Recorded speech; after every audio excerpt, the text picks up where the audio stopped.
Here's your daily updates. Newsman Dennis Daily offers his take on the events of the day in another daily video blog. Hi, and thanks again, everybody. Today's something a little different. As I was driving back from McDonald's today, I pictured something from my childhood, something that happened when I was in 5th grade. And I began to weave the beginning of a speech around that little story.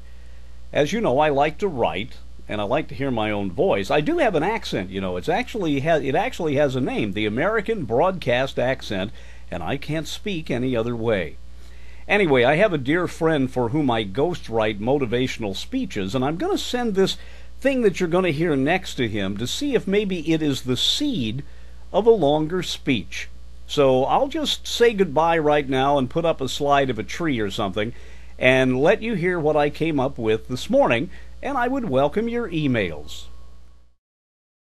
It may seem as though I'm starting on a negative note, but how do you know when to quit? How do you make that decision that the odds are so bad you just can't keeping on? How do you convince yourself that somewhere there is a strength you have that will continue to keeping on and not quit? How many times have you heard somebody say, "Boy, I think I'm going to give up"? Whether it be a relationship or a project or a long-range goal, we are all occasionally faced with that moment. We come to a crossroads. We need to know which direction to go, and quite often, in this fast-paced world, giving up seems to be the logical alternative.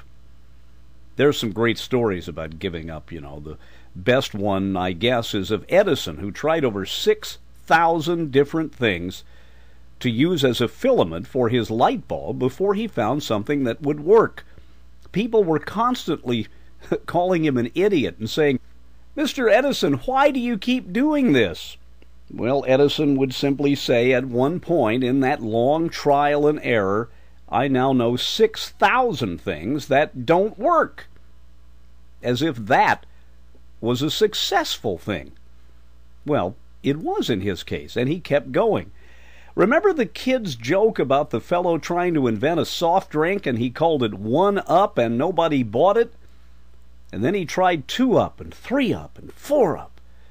Sales were horrible. 5-Up. Finally he came up with 6-Up and launched a big advertising campaign and sold 10 cases and gave up on 6-Up. And then the next year, somebody came out with 7-Up. Stories like that are fun, but the decision as to whether to quit or not is not fun. Remember the song "The Gambler," made popular by Kenny Rogers? You got to know when to hold 'em, know when to fold 'em, know when to walk away, know when to run. That is tough. Back in the 1950s and 60s, a little college in Indiana, Hanover College, near Cincinnati, had an athletic director who was a real spark plug. His name was Raymond Struck. They called him Dutch Struck. He was famous for his on-field successes, but maybe now, years later, more famous for his oratory. He was a frequent guest all over southern Indiana and was called upon a lot to talk to father-son banquets.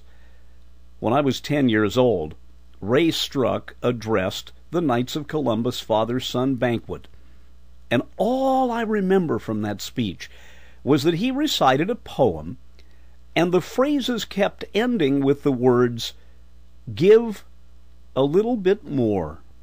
Give a little bit more." I have heard those words all my life. And now in thinking about the decision as to whether to quit in certain things, those words haunt me. Give a little more. But there is a problem here. Where do you find that little bit more? When you think the well is dry, where do you find that little bit more? And that may be the biggest question of all.